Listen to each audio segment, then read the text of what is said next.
띠띠 빵빵. 안녕하세요, 코인드라이버 이진환 전문가입니다.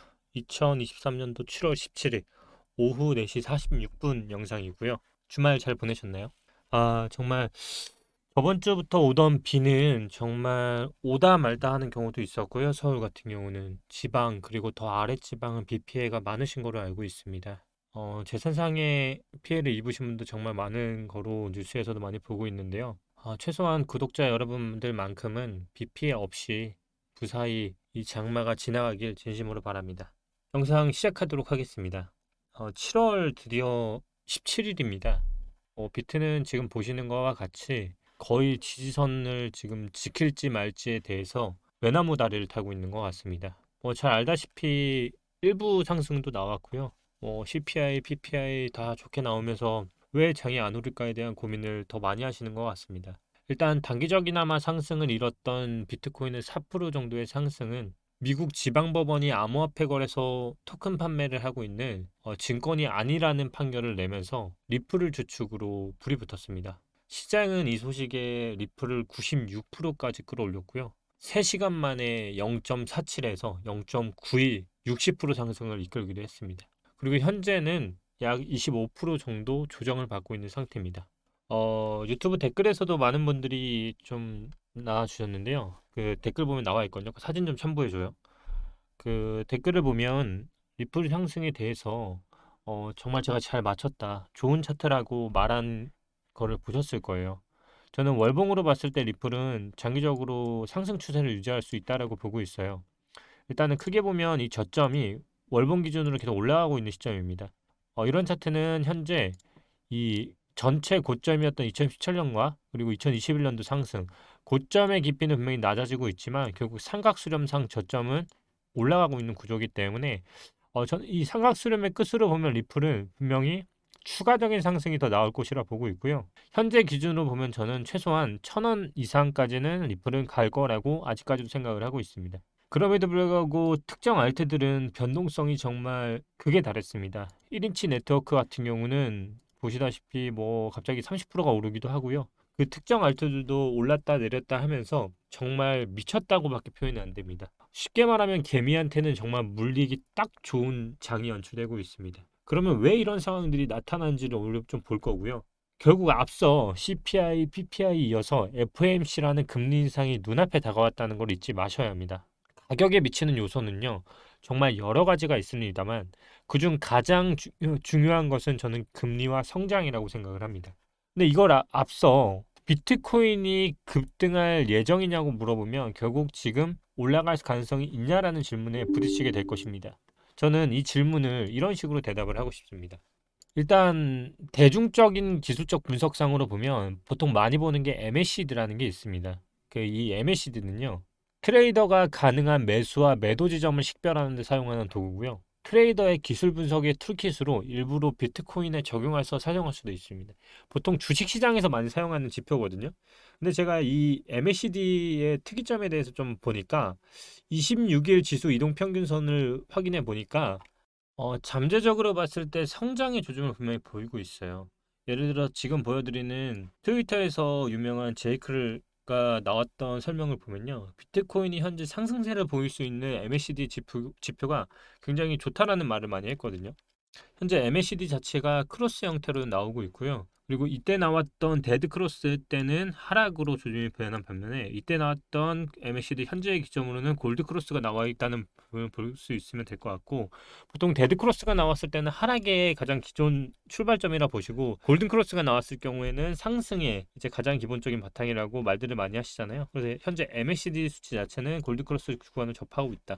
봉 자체가 큰 봉이기 때문에 시간이 좀 더딜 뿐이지 단기적인 상승의 구간인 것은 분명한 사실인 것 같고요. 저도 그래서 계속 말씀드리지만 6개월봉, 1년봉 상으로 보면 현재는 오르락 내리락 구간 중에서 오르락의 구간에 있는 것뿐이고 나머지 시간은 어디에 쓸지는 저도 지금 확실치는 않다라고 말씀을 드렸던 것 같습니다. 결국 이 말만 종합해 보면 이 시장 자체에서 크립토 윈터라는 겨울 기간이 끝났냐라는 질문에 도달할 수 있는데요. 분명히 좋은 소식은 들려왔습니다. 법원의 판결은 리플한테 긍정적인 소식이었습니다. 그렇기 때문에 3만 달러라는 수준 인상으로 끌어올렸고요. 우리가 얼마 전까지 가장 화제가 되었던 바이낸스의 FTX 붕괴와 문제에서 벗어나고 있다는 희망을 불러일으키기에는 분명히 긍정적인 이슈입니다.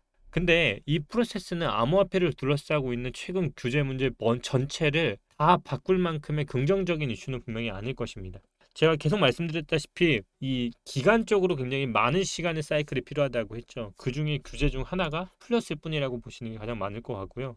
결국 이 미국 금리라는 거는요, 현재 기준으로 금리를 보면 우리는 5.25%의 기준금리를 유지하고 있죠. 현재 예고하고 있는 바는 5.5%에서 5.75%까지도 인상할 수을 예고하고 있지만요. 금리가 결국 더 인상이 되면 당연히 달러에 대한 수요가 크게 늘면서 달러가 강세가 될 겁니다. 여기에 미국 경제가 이렇게 높은 금리에도 불구하고 탄탄한 성장세를 이어가고 있다는 전망이 제기되고 있기도 하죠. 연초만 하더라도요, 모두가 말했던 미국 경기 침체는 없을 것 같다는 거였는데요. 요즘 화두는 미국 경기 침체는 반드시 일어날 거라는 화두가 되고 있습니다. 여기까지만 정리를 하더라도요, 미국의 금리 인상이 끝났다는 전망과 그리고 미국의 성장이 위축될 것이라는 전망이 현재 힘이 붙고 있습니다. 근데 지금의 시간으로 보면 미국 금리 인상은요, 시장의 예상을 넘어서 더 강하게 이어지고 있는 형국이 나오고 있고요. 여기에는 우리가 알지 못하는 미래라는 게 포함되어 있습니다. 미래에도 이런 흐름이 이어질 것이라는 전망을 땡겨서 반영하는 것. 이게 바로 현재의 투자 심리에 묻어나 있는 것입니다. 결국 우리가 계속 기다리고 있는 FOMC에 대한 것도 마찬가지입니다. FOMC의 결국 금리를 눈치를 보고 있는 상황이 결국 지금과 같이 가격에 반영을 하고 있는 것입니다. 저는 현재 가격에 대해서 솔직히 말씀을 드리면 2023년도 6월에 나왔던 저가 기준으로 보면 3,250만 원까지는 저는 솔직히 말해서 현재 구간상 깨지기 쉽지 않은 구조라 생각을 하고 있고, 현재는 조정 범위 안에서 차트가 만들어지고 있고 그 다음 상승에 대해서 지금 차트를 만들고 있다라고 사실 판단을 하고 있는데요. 이 기간적으로 봤을 때 왜 그렇게 생각을 하냐고 물어보면, 저는 아직까지도 1파, 2파, 3파, 4파, 5파에 대한 흐름을 사실 벗어나진 않고 있다라고 생각을 하고 있어요. 근데 이 흐름상 이 구간의 차이가 뭐냐 물어봤을 때 결국 금리가 인하되는 시기에 맞춰서 하락을 저는 계속 말씀드린다 했잖아요. 이거를 큰 봉으로 보게 되면 어떻게 되냐면, 이 봉이 뭔지 아실까요? 제가 바로 3달 전에 말씀드렸던 7월부터 생성되는 봉은 위와 아래가 다 열려있는 횡보봉으로 끝날 가능성이 있다. 언제까지? 내년까지. 왜냐하면 현재 시점상 이번에 나온 FOMC 금리가 만약에 올라간다는 가정을 둔다고 하면 거의 기정사실화 되고 있죠. 된다고 하면 인하에 대한 시점이 결국 내년으로 넘어갈 겁니다. 결국 그 얘기는 현재 나오는 7월 그리고 9월 전부 다 인상시키고 동결시키고 인하 시점까지 보면 11월, 12월입니다. 그 얘기는 결국 12월 연봉에 대한 봉에 대해서 지킨다는 꼴이 나오기 때문에, 이 봉을 지킨다는 얘기는 결국 차트 자체를 무너뜨리지 않는다라는 말이 되기 때문에 월봉 자체가 윗꼬리를 달지 않는 형태로 만들어지게 되면 올해의 인하 가능성에 대해서는 사실 없어지게 되는 겁니다. 결국 그런 봉이 나오게 되면 우리의 전략을 다시 재수정해야 할 필요가 있겠죠. 현재 3개월 봉만 하더라도 봉 자체가 상승봉이라기보다는 횡보봉으로 만들고 있고, 월봉만 하더라도 현재 상승의 가장 기본 요정인 저점을 올리고 있는 봉이 나오기 때문에 지금 이 봉으로 하락을 판단하기는 굉장히 이른 것 같고요. 현재는 지지를 받고 있는 이 라인, 여기서 굉장히 차트를 잘 만들고 있는 구간이기 때문에 지금 전체적인 추세는 단기적으로나마 금리의 영향을 받아서 올라가려는 추세로 만들고 있다는 게 제 어떻게 보면 단기적인 중기적인 관점인 것 같고요. 여기에 이제 반영이 되는 게 바로 미국의 금리와 맞물려서 우리는 미래 가치를 여기다 반영하고 있다라고 보시면 될 것 같아요. 제가 7월에 알트들에 대해서 움직임에 대해서 분명히 의미 있는 장이 만들어질 거라고 했는데요. 생각보다 알트들이 그렇게 많이 오르고 있지는 않습니다. 그렇기 때문에 비트코인에 대해서는 중장기적으로는 32K가 도달하지 않았기 때문에 올라가는 흐름상 고점을 어디까지 돌파하는지, 하지만 제가 봤을 때 이 돌파하기는 저항이 너무 많기 때문에 여기서 주춤을 한 후에 마지막 소진을 해서 하나, 둘, 셋으로 끝나고 내려올 것으로 보고 있다 했죠. 그것만 해도 사실 올해를 지나가는 흐름이기 때문에 이 흐름은 계속 유지를 하되, RT에 대해서 조금 말씀을 드리고 싶었던 게 RT의 움직임이었던 것 같아요. 지금 특정 RT들의 움직임을 보면 패턴이 좀 있어요. 바로 주봉상 기존 저점이었던 양봉이었던 의도를 좀 움직이고 있는 것 같고요. 지금과 같이 봉을 지키고 상승형 패턴으로 만들고 있습니다. 이 봉은 비트로도 똑같습니다. 봉을 지키고 상승형 패턴으로 만들고 있다는 거. 그래서 이번 봉이 횡보가 나오면요, 그 다음 봉에서 상승형 차트로 만들어서 추가적인 상승으로 나갈 수 있는 패턴이 만들어지고 있고, 저는 지금 알트들에 대해서 사실 차트 정말 잘 만들어지고 있다라고 사실 판단을 하고 있고요. 지금은 조정의 구간일 뿐이지 알트들에 대해서는 지금은 계속적으로 상승 차트가 맞다라고 판단을 하고 있습니다. 그래서 지금은 차트적으로도 주봉의 저점을 지키는 차트들이 만들어지고 있고, 장대 양봉의 2분의 1 밑으로는 뭐죠? 항상 매수 지점이라고 하죠. 그 매수 지점에서 현재 장이 조정을 받고 다시 추가적인 상승이 만들어지고 있는 그런 좀 깨끗한 차트들이 좀 만들어지고 있다는 게 좀 종합적인 판단인 것 같아요. 결국 월봉만 보더라도 많은 시간의 기간 조정 후에 이제는 가격 조정을 어느 정도 받은 상태이기 때문에 우리의 가장 기본적이었던 10신 매매법 기억나시죠? 10신 매매법만 보더라도 이때 나왔던 거 대비 이때까지의 알트들을 보면요, 딱 거의 열토막 난 애들도 있어요. 그러면 지금은 사실상 단기적으로 보더라도 현재는 1차적인 매수로 들어가도 단기적으로 비중으로 봐서 중장기적으로 먹고 나올 수 있는 포인트들이 많고요. 그게 만약 물리더라고 해도 17매매법상 또 토막이 나더라도 비중 조절만 한다고 하면 시간적으로 다 빠져나갈 수 있는 구간인 거를 명심한 채로 매매를 하시면 여러분들의 수익에 있어서 최소한 지킬 수 있는 것과 지키지 못하는 것들이면 구별이 될 겁니다. 비트코인 캐시 같은 경우도 지금 보시면 장대 양봉 후에 조정을 받고 있죠. 월봉상. 주봉상 조정을 받을 수 있는 구간상 어디까지 받을 수 있냐고 물어보시면 28만 3,700원인 것 같아요. 그렇다면 현재 구간은 뭘까요? 바로 다시 1차적으로 분할 매수, 2차적으로 매수, 더 빠지면은 3차 매수까지 하는 거는 2차 매수에 대한 비중을 좀 덜고 다시 비중을 더 넓게 가면 다시 빠져나올 수 있는 구간들이 만들어지는 구간이기 때문에 멀리 봤을 때 현재 구간은 매수하기에는 굉장히 좋은 차트들이 저는 많이 만들어지고 있다라고 볼 수 있을 것 같습니다. 장이 사실 많이 지루하고 재판도 좋고 한데 왜 이렇게 시장 가만히 있을까요? 물어보면요, 그냥 간단한 것 같아요. 지금 리플에 대한 게 분명히 좋은 이슈이긴 하나, 과연 이거를 100% 호재라고만 받아줄 수 있는가에 대한 문제는 또 따져봐야 하는 문제거든요. 리플의 주요 재판 결과에 대한 내용을 잘 살펴보시면요, 분명 일부 승수의 SEC 코인 규제가 흔들린다고 했죠. 분명히 맞아요. 제가 지난 영상에서 리플에 대한 재판 결과를 다룰 때도 그 말씀을 드렸어요.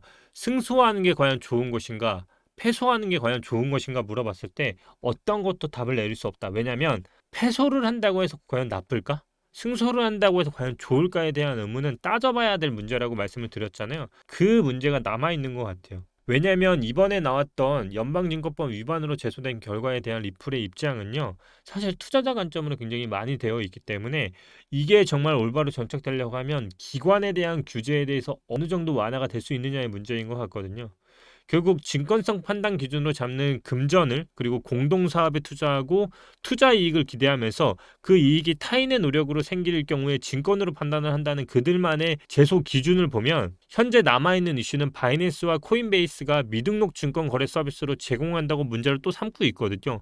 결국 리플 소송 이후에 오히려 SEC의 예상과 다른 결과를 가져왔기 때문에 이러한 것들이 거래소까지 반영을 된다고 하면 현재는 규제에 있어서 일부 승소를 했을 뿐이지 멀리 봤을 때 한 개라도 패소가 나오면 또다시 상황이 뒤바뀌는 상황이 나오기 때문에 리플만 보고 지금 허점을 볼 수는 없다라는 거죠. 결국 그나마 다행인 거는 이번에 SEC에 대한 연방법원 판결에 대한 항소를 기준으로 연방법원과의 싸움을 해볼 수 있는 이의 제기를 할 수 있는 상황이 만들어진 거고요. 투자자 보호법에 대한 큰 허점을 다시 메꾸고 안전한 거래 환경이 주선될 수 있는 시스템적인 개선이 되기까지는 시간이 좀 오래 걸릴 겁니다. 결국 우리는 앞으로 이런 싸움이 남아있을 것입니다. 바이낸스와 코인베이스 간의 거래소 규제에 대한 싸움이 남아있을 거고요. 이번에 리플의 결정으로 코인베이스에도 분명히 유리한 법안으로 작용될 겁니다.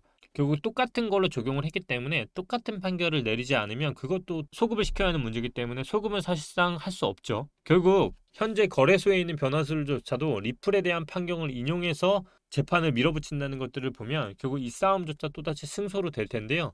이러한 것들이 기간적으로 리플만 하더라도 지금 벌써 4년째 넘게 싸운 결과의 일부분이 지금 공개가 된 것처럼 거래소도 마찬가지입니다. 더 시간이 걸리면서 시간적으로 많이 필요할 거고요. 그 안에서 많은 피해를 보는 건 결국 투자자분들이기 때문에 지금은 시장에 대한 전체적인 장기적인 관점보다는 저와 같이 중기적으로 뽑아 먹을 수 있는 건 뽑아 먹고 뺏지 못하는 것들은 과감히 포기하면서 투자를 정말 멀리 봐야 할 때가 오는 그 순간에는 베팅을 해보는 더 다각화된 시각으로 바라보는 투자자분들이 되셨으면 좋겠습니다. 사실 요즘 장이 뭐 그나마 좋았다고는 하지만요, 재미없죠. 예, 재미없는 게 사실이고요. 그래서 많은 분들이 현물 거래소보다는 그래서 선물 거래소를 많이 하고 있는 것 같아요. 왜냐면 거래소에 거래 대금만 하더라도 사실 말이 안 되게 차이가 나기 때문에요. 결국 돈이 있는 곳에서 할 수밖에 없잖아요. 저희도 지금 뭐 현물 거래소 많이 하고 있지만 선물도 병행하는 이유가 그런 이유인 것 같아요. 제가 지난 영상에서도 저희 웰시 투자 그룹의 유일한 여성 트레이더 분에 대한 텔레그램 입장을 도와드렸는데요. 지금도 마찬가지입니다. 영상 끝까지 보신 분들은요, 제가 그날 200명 입장을 받았는데 3시간 만에 입장이 꽉 찼어요. 근데 오늘 제가 추가적으로 입장에 대해서 열어 드릴 테니까요. 입장 못 하신 분들은 입장하시면 좋을 것 같습니다. 참 많이 지루한 이 시간을 여러분들하고 함께 하고 있습니다. 그나마 함께 하니까 견딜 수 있는 유일한 시간인 것 같습니다. 요즘 웰시 투자그룹 내에서도 코인킹님도 지금 휴가 기간을 가지셨고요. 사실 뭐 3년 동안 하루도 쉬지 않고 달려오신 분이기 때문에 저는 이해하고 있고요. 저도 요즘 장에 대해서 굉장히 많이 지쳐가고 있는 것 같아요. 이런 분들은 소통방 통해서 서로 응원하고 하면서 이 긴 시간 같이 버텨내면 참 좋을 것 같습니다. 고통이 긴 만큼 우리에게는 더 큰 황금빛 미래가 있을 것이라 저는 생각합니다. 감사합니다. 오늘도 이진환 전문가였습니다.